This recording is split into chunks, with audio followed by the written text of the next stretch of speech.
Pues si quieres cenar, lo que podemos empezar es que te presentes un poco tú, ¿no? El profesional del mundo digital, pero ¿quién es Enar Vega? ¿Cuáles son tus estudios? ¿Cómo empezaste en todo este mundo? Cuéntanos. Bueno, pues como bien has dicho, soy Enar Vega.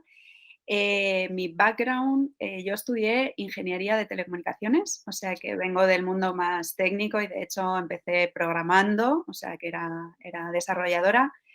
Pero bueno, muy prontito en mi carrera me di cuenta que en la parte técnica se me quedaba un poquito coja y bueno, desde muy pronto empecé a, bueno, pues a lidiar con otros aspectos un poco más humanos y un poco más emocionales. De hecho, yo creo que la primera incursión así con la parte más emocional o más de usuario, más de sujeto, más de experiencias, sería trabajando en el mundo de las antenas y las comunicaciones, bueno, pues un poco la percepción de las tecnologías que había y demás.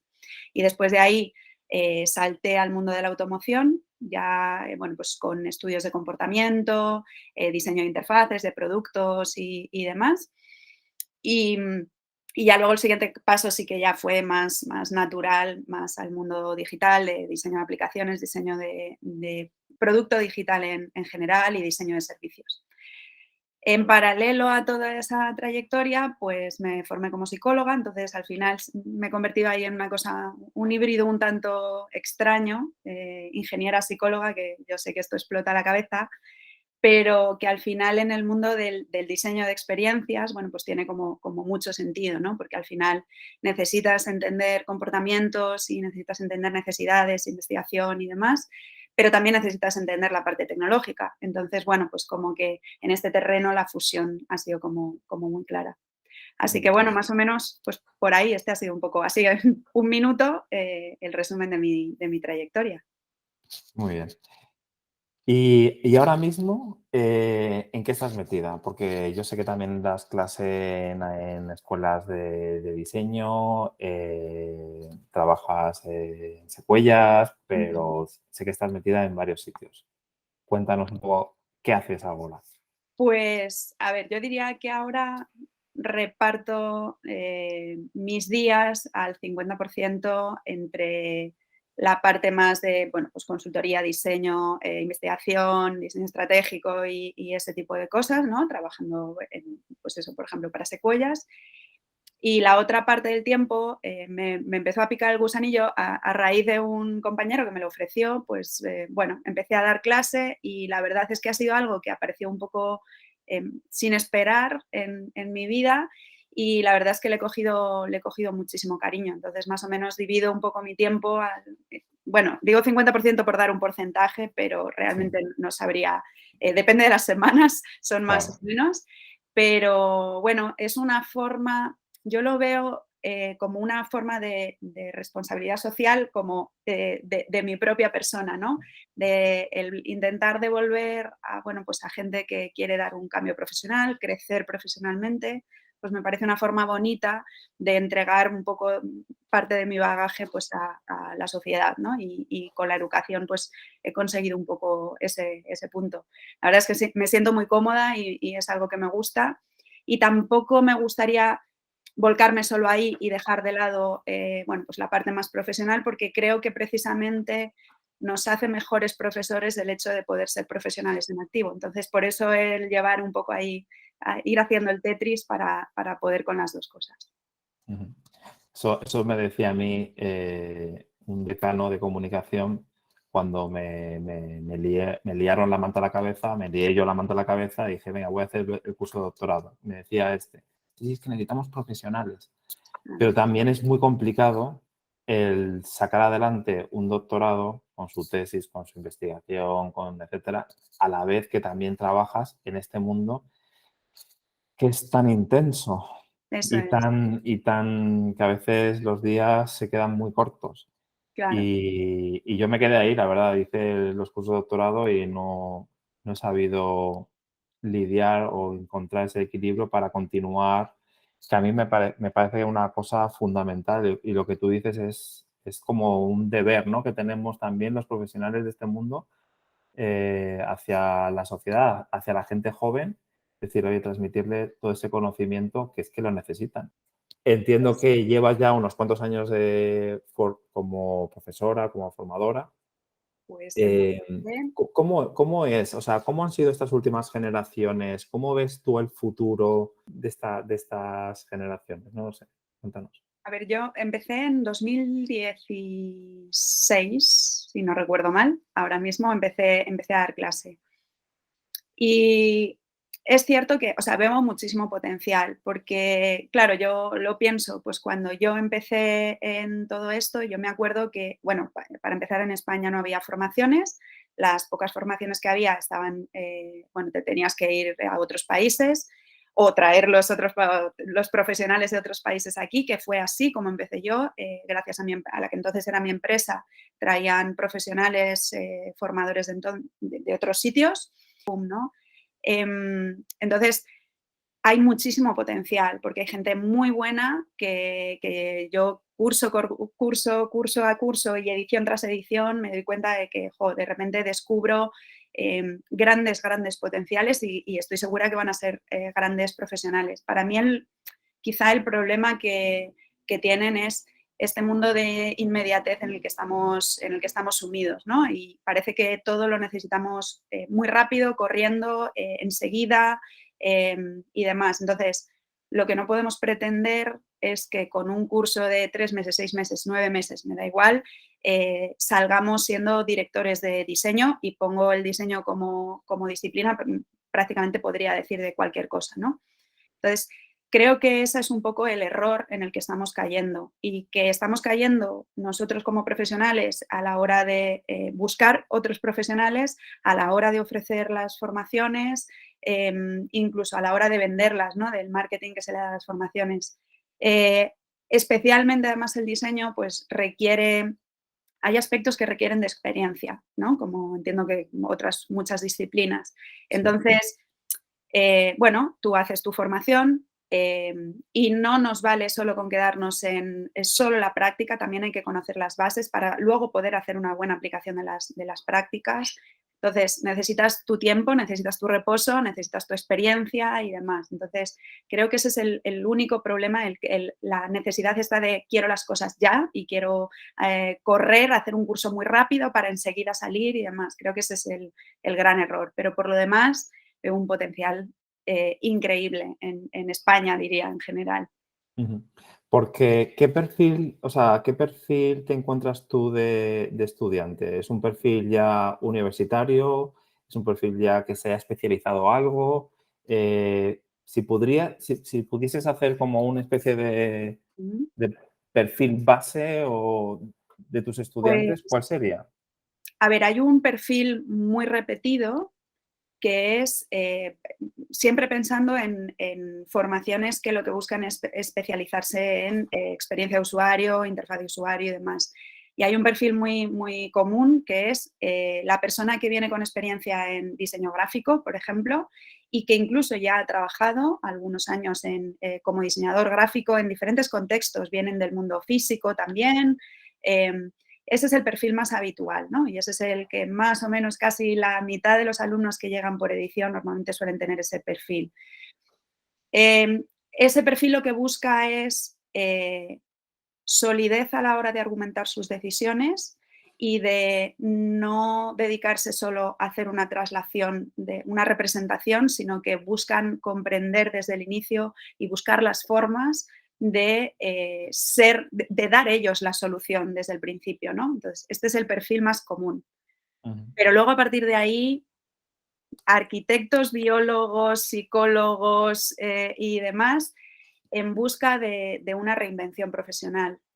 Mucho psicólogo que dice, vale, pues he estudiado clínica o organizaciones y lo que busco es aplicar los conocimientos del diseño de experiencias, por ejemplo, dentro de mi organización o a los propios recursos humanos, por ejemplo. Hemos tenido ujú, casos, ¿no?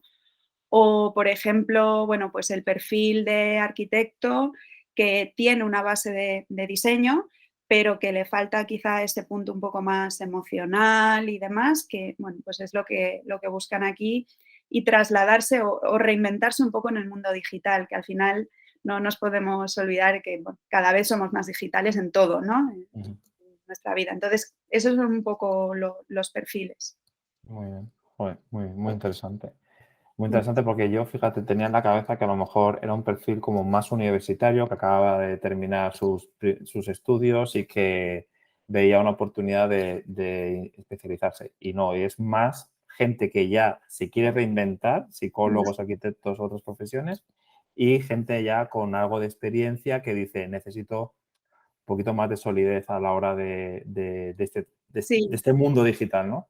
Hay algún alumno que, bueno, pues por ejemplo, desarrolladores, gente que ha estudiado ingeniería informática y tocan por encima, bueno, pues la parte de experiencias en la carrera y dicen, por aquí hay algo que a mí me llama, ¿no?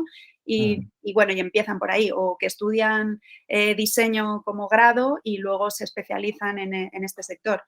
Pero es más habitual que lleguen, bueno, pues ya con alguna experiencia profesional y que se den cuenta, bueno, pues con más o menos conciencia lleguen a quiero trabajar en esto porque sé que aquí hay trabajo, porque sé que hay futuro, porque, bueno, pues me mm, gusta, luego ya cada uno con sus decisiones personales, ¿no?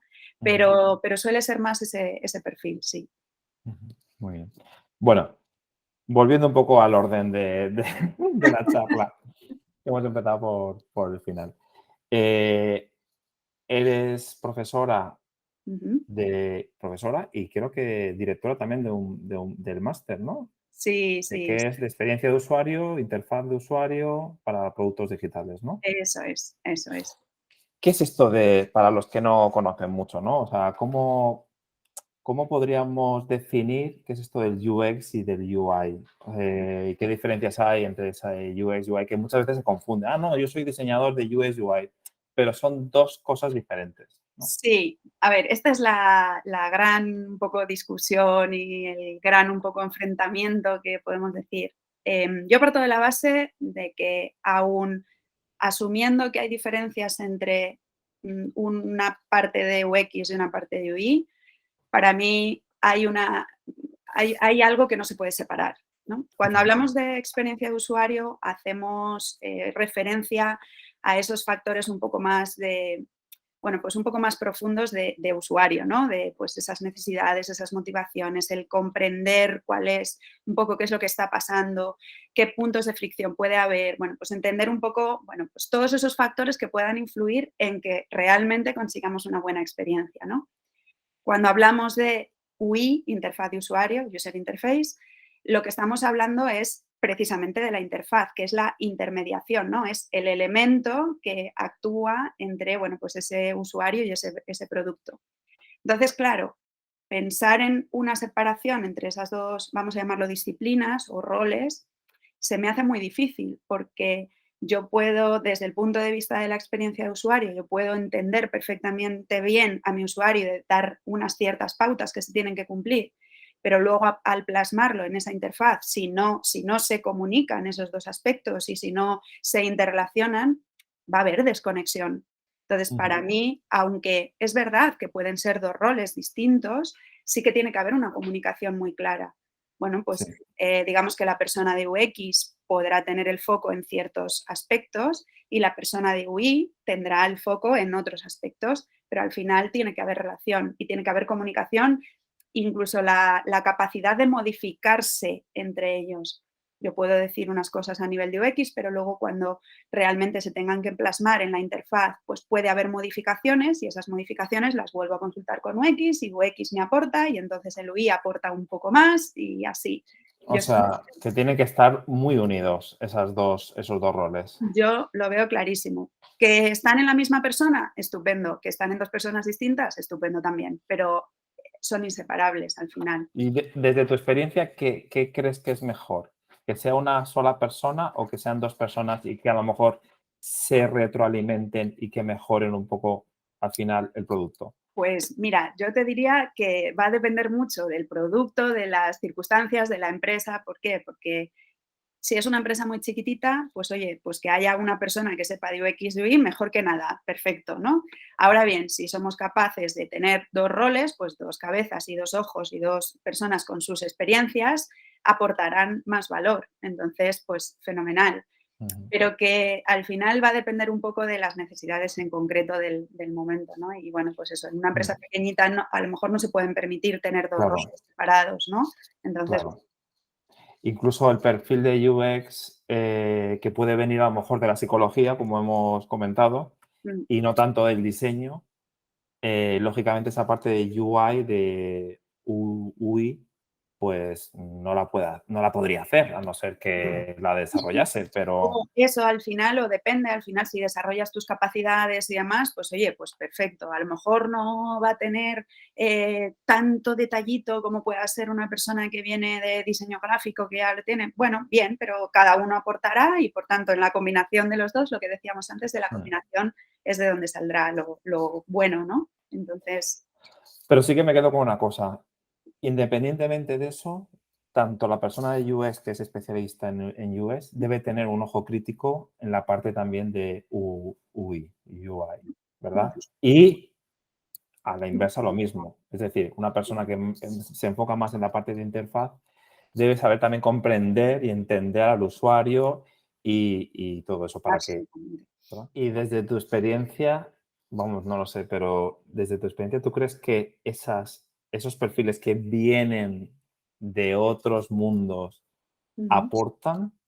¿Tienen otra visión? O sea, yo creo que sí, pero tú tienes más experiencia. Yo creo que ellos deben de tener una mentalidad y una forma de pensar diferente que puede ser muy interesante, ¿no? Claro, es que, a ver, partimos de una de las bases y es que nosotros cuando nos enfrentamos a el diseño de una solución, y la dejo todo lo genérica que puede ser una solución, una de las premisas de las que partimos es intentar entender, yo siempre pongo el ejemplo del prisma.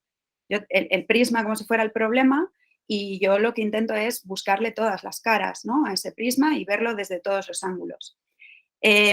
Estas personas que vienen con otros perfiles, pues a lo mejor ven otros lados del prisma que para nosotros a lo mejor a priori no podemos ver o nos cuesta más ver, o de inicio vemos un lado más que otro, y entonces, bueno, pues el enriquecer y demás la visión con otros puntos de vista a mí me parece valioso. Si te das cuenta, es lo mismo que hacemos cuando hacemos sesiones de co-creación o con clientes, con usuarios y demás. Lo que buscamos es entender otros modelos mentales, otras formas de pensar, ¿no? Entonces, bueno, pues es simplemente que ha tenido otro background, otras experiencias y otras formaciones y por tanto también puede ser enriquecedor.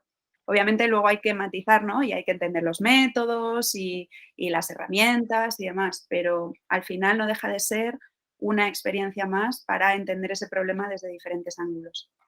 Sí, totalmente, totalmente. A mí me parece muy interesante. Vale, vamos a imaginar que tenemos un nuevo proyecto, un producto digital, una web, por ejemplo, de un nuevo cliente. ¿Cómo sería el comienzo de un proyecto desde el punto de vista del UX? Entiendo que la parte de UX es lo primero que tenemos que enfocar, ¿no? De Mm. investigar. Y luego la parte de UI, UI. ¿Cómo sería un proceso normal de trabajo? ¿Interviene el design thinking, que es esto que está tan de moda? ¿Cómo? Sí. Cuéntanos. A ver, el design thinking no deja de ser una metodología y que si hacemos una traducción literal, pues es pensamiento de diseño. Entonces, no deja de ser una forma, una metodología que nos ayuda a establecer un proceso a la hora de trabajar. ¿Cómo lo enseñamos nosotros el design thinking? Pues lo enseñamos casi siguiendo unas fases que podríamos decir que son lineales, pero que en la realidad no lo son. Entonces, empezamos con una fase de empatizar con el usuario, que sería un poco la fase de investigación. Después continuamos con una fase de ideación, donde empezamos a dar forma a las soluciones. Luego diseñamos esa solución, la ponemos a prueba y luego, bueno, pues valoramos si hay que hacer alguna modificación, ¿no? Un proceso así muy simplificado. Esa metodología funciona con dos procesos de pensamiento que son la divergencia y la convergencia. Es decir, hay momentos en los que lo que buscamos son alternativas, para entender ese prisma, ¿vale? Desde todos los ángulos, entonces lo que estamos es abriendo alternativas, explorando y demás. Y hay momentos en los que queremos empezar a filtrar, empezar a organizar, que serían los procesos de convergencia. Entonces, bueno, pues vamos pasando por momentos de divergencia y momentos de convergencia, bueno, pues en esas fases que decíamos. Entonces, ¿cómo abordamos un proyecto cuando empieza? Bueno, pues lo primero sería empezar por esa fase de investigación, ¿no? De entender a nuestros usuarios, entender el contexto, entender los requisitos tecnológicos, entender el negocio, entender el mercado y juntar todas esas piezas, ¿no? Entonces empezamos, bueno, pues hay muchas técnicas de investigación para empezar por ahí. Ujú. Y Cuando ahí, ya perdona, Sí, perdona, sí. Enar, que te corté, pero ahí ya el equipo ya está formado, es decir, el equipo de trabajo ya está formado y ya interviene desde el minuto uno, o Sería, sería, irá poco a poco formándose. sería lo ideal.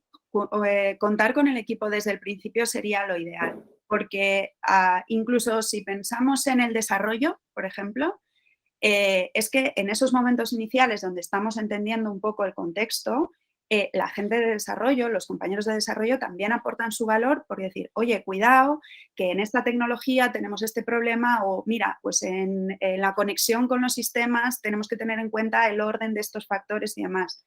Entonces, lo suyo sería que el equipo estuviera formado y que desde el principio estuvieran todos. Esto en el mundo ideal, que ya sabemos luego cómo es la realidad de los proyectos, ¿no? Totalmente. A mí me gusta expresarlo como decir que como si fueran líneas y de tal forma que van cambiando los pesos, ¿no? Obviamente, al principio, pues probablemente la gente de diseño y de experiencia de usuario serían los que más peso tendrían porque estamos en esa fase de investigación y quizá la carga de desarrollo, por ejemplo, bueno, pues es más bajita, ¿no? A medida que avance el proyecto, pues a lo mejor la carga de diseño va descendiendo y la de desarrollo va aumentando. Pero al final, digamos que hay que ir jugando un poco con eso, ¿no? Entonces, al final, lo ideal, bajo mi punto de vista, sería poder contar con todo el equipo e ir jugando un poco con las cargas, ¿no? Decir, bueno, pues ahora menos, luego un poquito más, o ahora mucho y luego menos y demás. Eso Ujú. sería lo ideal.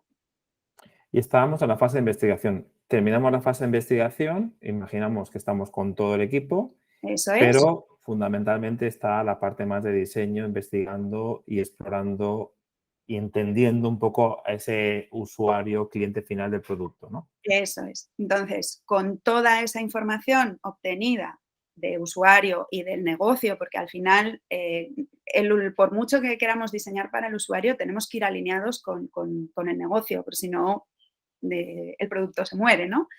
Entonces, bueno, pues entendiendo un poco todo eso y todas las restricciones tecnológicas o técnicas que pudiéramos tener, lo que empezamos es a esa fase de convergencia de empezamos a darle forma. Y empezamos a darle forma desde empezar a decidir cuál va a ser su estilo, cuál va a ser su tono de comunicación, hasta decidir cuál va a ser la arquitectura de ese producto. Y entonces empezamos a trabajar en la definición, digamos, conceptual de cómo va a ser ese concepto. Ujú. Ese concepto luego se puede poner a prueba, se puede valorar, testar y a partir de ahí empezamos ya a desarrollar toda la globalidad del producto. Hablando de producto, si fuera servicio sería un poco parecido. Entonces empezamos a desarrollar pues ya todas las pantallas, si hay un sistema de diseño, pues el sistema de diseño con sus variantes, todo lo que engloba. Y empezaríamos también el desarrollo. Iríamos un poco más o menos trabajando conjuntamente. Y luego podemos ir o bien haciendo pruebas a lo largo del desarrollo, del diseño del desarrollo, o bien al final, bueno, pues ir haciendo pruebas de las cosas que vayan saliendo. Entonces, lo ideal sería no esperar al final, no vaya a ser, y entonces ir haciendo pequeñas pruebas durante el desarrollo. Y ya, bueno, pues testar y si todo va bien y todo está en orden, bueno, pues lanzar y seguir evolucionando, porque al final yo decía, digo, esto lo enseñamos como un proyecto, un proceso que es lineal, pero cuidado porque muchas veces tenemos que volver atrás y a lo mejor vamos a abordar una funcionalidad concreta y nos damos cuenta de que no tenemos suficiente información y tenemos que volver al principio y volver a investigar ya con ese foco. Entonces, aunque digamos que de forma educativa es lineal, la realidad no lo es y es un poco vueltas y bucles para conseguir al final, bueno, pues que todo esté asentado y que tenga solidez. Al final, el proceso es un proceso que lo que busca es sistematizar nuestras decisiones, ¿no? Tomar decisiones en base a una cierta investigación, una serie de datos, no porque a mí me gusta. Ya. Y una pregunta, claro, has dicho que muchas veces tienes que volver, o sea, que no tiene un punto de inicio y un punto final, sino que a veces esa línea continúa, vuelve porque tenemos que mejorar algo, porque nos hemos dado cuenta de que lo que Es- pensábamos no estaba pensado correctamente o lo que fuese. Eh, Cara al cliente, ya son cosas que, claro, tú al cliente le has presentado un presupuesto, le has presentado un plan, te lo ha aprobado, con un punto de inicio, con un punto final. ¿Cómo se puede trabajar o con tu experiencia, ¿no? Ujú. Mm, ¿Cómo se puede educar al cliente de que es necesario que ese producto siga vivo, que se siga investigando, que se siga trabajando, que se siga manteniendo, ¿no? Vivo y útil, ¿no? Para su negocio? Lo que tú decías, al final no es porque sea bonito, sino porque al final lo que queremos es que ese negocio venda más gracias a ese producto. A ver, es difícil. Cuando estás en el proceso, claro, de repente cuando tienes que meter un nuevo ciclo de investigación porque hay algo, bueno, pues que se haya podido escapar o que, bueno, pues aparezca una nueva dimensión que no estaba contemplada, lo que pudiera ser, ¿no? Pues claro, de repente decirle que vas a volver a investigar a veces suena un poco como chocante, pero al final siempre es un poco con el objetivo de hacerle ver que es con el objetivo de hacerlo lo mejor posible, ¿no? Esa es un poco la idea. Claro, luego entramos en el juego de los tiempos, ¿no? Es que tiene que estar el 30 de Ujú, julio. Y entonces ahí, bueno, pues, oye, pues venga, vamos a ver qué podemos hacer. A lo mejor no podemos hacer toda la investigación y profundización que requeriríamos o que nos gustaría, pero vamos a ver qué podemos hacer para volver. O sea, al final el argumento vuelve a ser el mismo, es apoyar la decisión de diseño en información, en datos, en conclusiones, en investigación, no en a mí me parece que, ¿no? Esta es un ujú, poco la idea, huir de eso. Entonces, ujú, es difícil y al final se trata de, bueno, pues de tener una comunicación y una transparencia con tu cliente. A nivel global, bueno, pues el gran reto yo creo que es saber hacer una estimación por adelantado cuando todavía no has empezado a profundizar en cuánto te va a llevar ese producto, ¿no? ujú, Entonces, ese es el gran reto, el aprender a hacer buenas estimaciones. Obviamente, pues ujú, a lo mejor en uno te equivocas, bueno, pues todo eso también son aprendizajes. Por eso yo decía antes también, cuando hablábamos de las formaciones, que hay datos que te da la experiencia, que no, que por ujú, mucho que te lo cuenten en una formación, como que requiere rodaje, ¿no? Y esto es un poco uno de los aspectos, el ujú. aprender a estimar dónde pueden estar los problemas, dónde pueden aparecer los retos. Eso es una especie de intuición que te da como en la nariz, ¿no? Un poco con la experiencia de, uy, por aquí yo creo que puede haber Mm. algún problema o esto aquí tal. Y es bueno adelantarse, ya comentárselo al cliente incluso en esa primera estimación del proyecto, decirle, bueno, estamos frente a un proyecto, va a ser un reto, puede haber problemas en este área, en este punto, y que a lo mejor vamos a tener que volver y Mm. continuar desarrollando X. O cómo se plantea esto. Bajo mi punto de vista, creo que como todo ser humano, cuanto antes nos anticipen las cosas y más información tengamos desde el principio, yo creo que mejor. Ujú, Entonces, la intención puede ser esa, el problema es que hay veces que los problemas se descubren en el propio proceso, o sea, que yo no me puedo ni siquiera adelantar porque no lo sé, es que lo descubro sobre la marcha, ¿no? Entonces, yo creo que al final es eso, cuanto más codo con codo trabajemos con el cliente y cuanto más pensemos que somos un equipo y que la ganancia viene de trabajar como equipo, yo creo que mejor y trabajar, pues eso, desde la comunicación, la transparencia y la honestidad.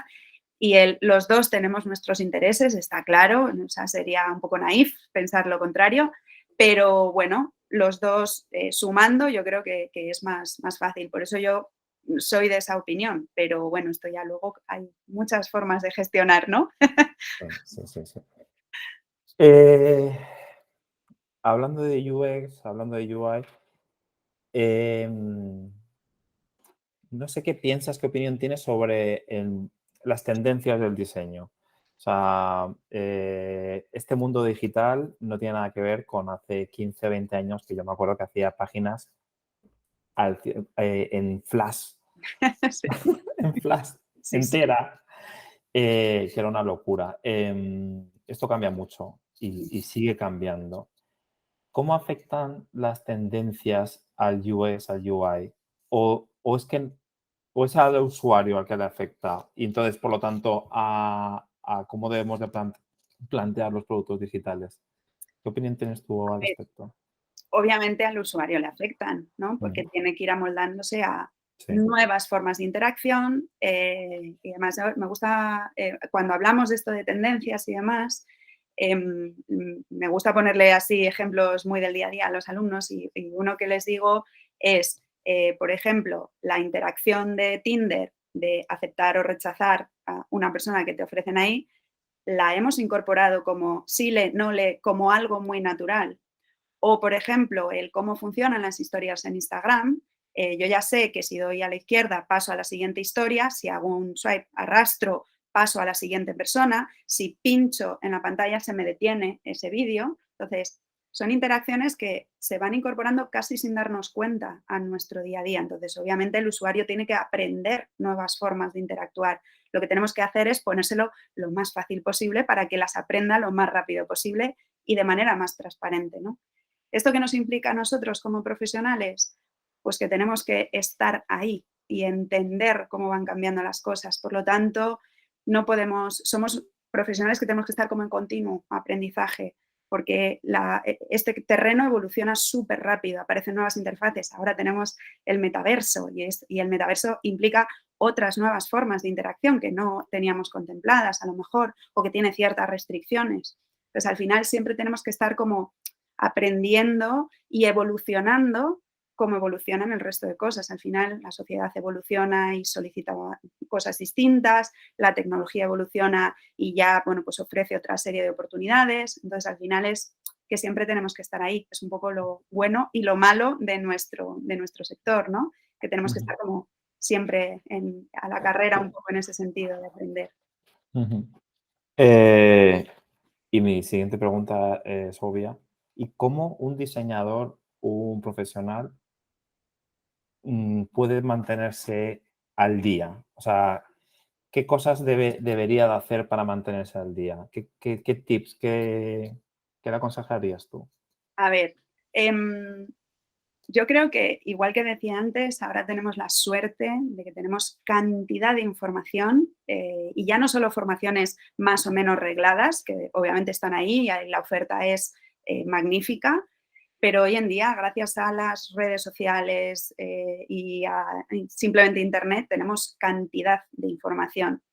Entonces, yo sí que diría que tienes que estar en las redes y seguir a profesionales que te inspiren con su contenido y con su valor, porque es una forma de poder actualizarte de forma más o menos periódica, digerida y demás. Ahora bien, y creo que también corremos el riesgo de pensar en que nos tenemos que leer todos los artículos, todos los libros, estar en todos los sitios y demás. Y eso es uno de los grandes problemas que está teniendo un poco, ya no este sector, sino la sociedad en general, ¿no? Creo que es importante formarse y seguir avanzando. También es importante descansar, desconectar y disfrutar de otras cosas que se escapan a una pantalla. Y esto es algo que nos está costando aprender y especialmente en el contexto digital, yo creo que todavía es más grave y que todavía nos está costando más. Es nuestro trabajo, pero también es nuestro ocio. Entonces no salimos de la pantalla. Entonces creo que es algo en lo que tenemos que irle prestando cada vez más atención porque creo que hacia el futuro puede ser uno de nuestros grandes problemas ahora mismo. Entonces, formarse sí, estar actualizado sí, pero también con cuidado. No pasa nada porque nos perdamos cosas. Vale, totalmente de acuerdo contigo. Y entiendo que o sea, tu reflexión va porque al final las pantallas no nos dejan ver el mundo real, ¿no? O descansar nuestra mente y enfocar luego los problemas o los retos que vengan Eso es, desde para ver ese prisma, ¿no? Correctamente. Que a eso es. veces es un poco el problema de la gente los niños de hoy en día, Mm. Sí, sí, que sí. son nativos digitales y que están enganchados a las pantallas Sí, sí, totalmente. y no pueden vivir sin pantallas. Pero los adultos también. Pero los adultos también, por supuesto. Sí, sí, sí, sí, sí, sí, sí.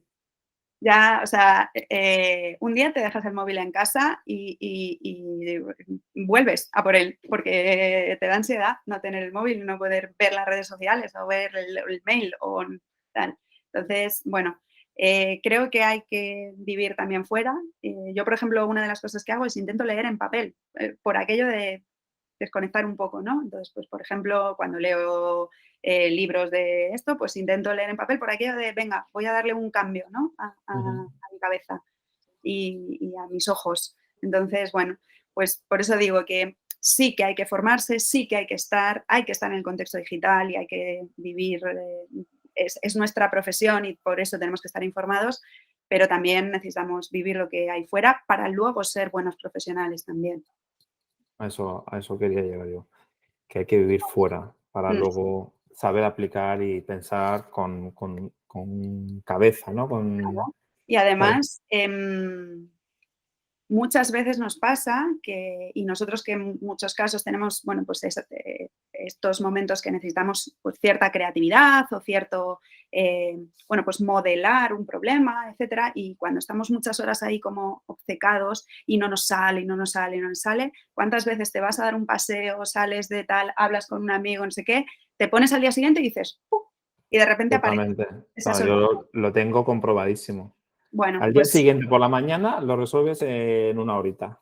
Pues ese es el mejor ejemplo de que Sí, nuestra cabeza necesita también otras cosas, descansar. otros estímulos para realmente que esas piezas se pongan en orden.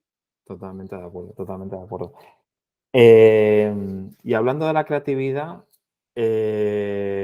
a veces también pasa eso, ¿no? Que cuando llevas tanto tiempo metido en un producto ahí, ya no eres objetivo si es un buen producto, si es creativo, si no es creativo.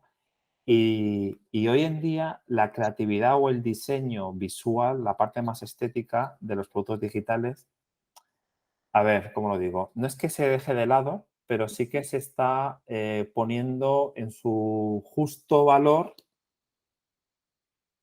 correctamente, porque claro, tenemos otros factores. Tiene que ser un producto digital que venda, que conecte con el usuario, etcétera. Y ya no tiene tanto peso el que visualmente sea tan estético, ¿no? Mm. Como a lo mejor, pues lo que te decía, hace 15, 20 años que hacíamos una web en Flash con un montón de efectos y no sé cuántos, etcétera, etcétera. Se está perdiendo esa creatividad. ¿Cómo debemos nosotros los profesionales del sector enfocar esa creatividad para que no se pierda, para que se ponga en valor? ¿Qué piensas tú? Pues mira, yo aquí diría que volvemos un poco al origen casi de la conversación de tiene que haber una fusión. No podemos poner el foco en la creatividad y olvidarnos de la funcionalidad. No podemos poner el foco en la funcionalidad y olvidarnos de la creatividad, ¿no? Tiene que haber ahí como un compendio, un mix de todas estas cosas. A mí me gusta, bueno, soy fiel seguidora de Donald Norman y de su concepto de diseño emocional, y yo creo que en el concepto de diseño emocional lo explica muy bien. Eh, Donald Norman dice que un poco los productos actúan en tres niveles, ¿no? Que son el nivel visceral, el nivel conductual y el nivel reflexivo. El nivel visceral es el que tienes la primera impresión que tú tienes con el producto. Es como el amor a primera vista, ¿no? De si te atrae de inicio o no. Ujú. Em, y ahí actúan, es una cuestión casi biológica, porque actúan, bueno, pues eso de colores, formas, porque tú todavía no has tocado ese producto, no has manejado ese producto, ¿no? El conductual sería el que ocurre mientras lo estás utilizando, ¿no? Entonces, bueno, pues ahí ya entran cosas como accesibilidad, funcionalidad, rendimiento, usabilidad, etcétera. Y el tercero es el nivel reflexivo, que es un poco el pozo del café. Es ese pozo que te queda cuando ya has hecho algo y dices, el saborcillo, ¿no? Que te queda. Entonces, ¿qué pasa? Que los tres son importantes. Entonces, ¿cómo actúas en ellos? En el primero, pues efectivamente la creatividad ahí va a tener mucho que decir, porque tú necesitas atraer, ¿no? Ujú. Al usuario. En el segundo vas a tener esa parte más de funcionalidad, ¿no? De que apoye la conducta que está buscando el usuario. Y entonces ahí, bueno, pues sería súper interesante, bueno, pues trabajar todas esas partes. Y de las dos primeras, más otros aspectos como el tono, los valores que transmiten ese producto, todas esas cosas un poquito más sutiles, es lo que hace que ese nivel reflexivo se ponga a actuar y diga, me gusta y voy a repetir.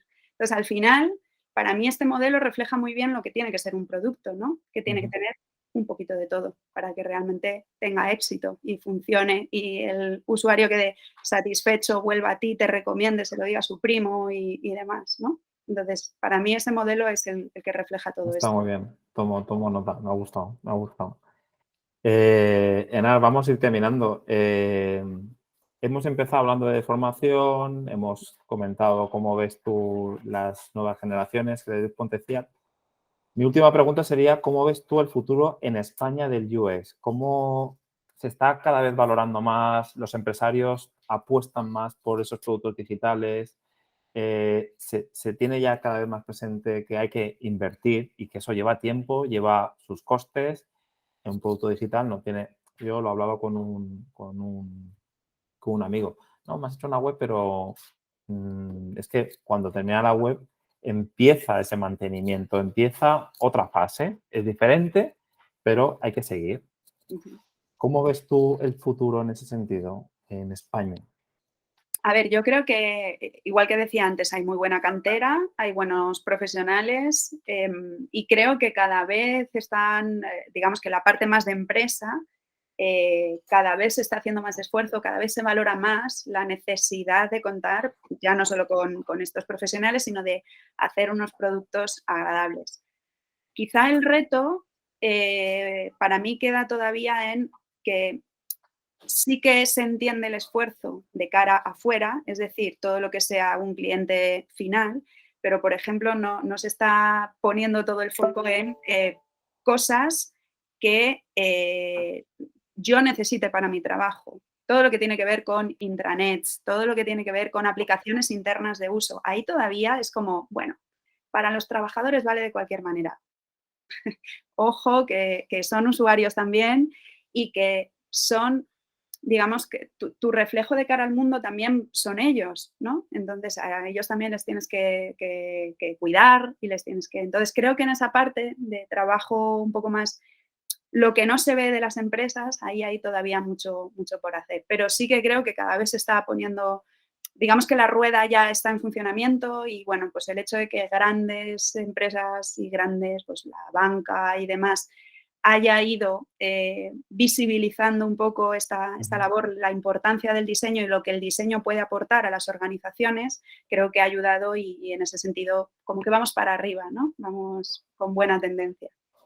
Muy bien, muy bien. Pues oye, tenemos futuro entonces. Muy interesante lo que has dicho. Productos para uso interno de las empresas, para rentabilizar, para dar más productividad a las empresas, que al final y al cabo, y Mm, para hacer más fácil la vida a los empleados.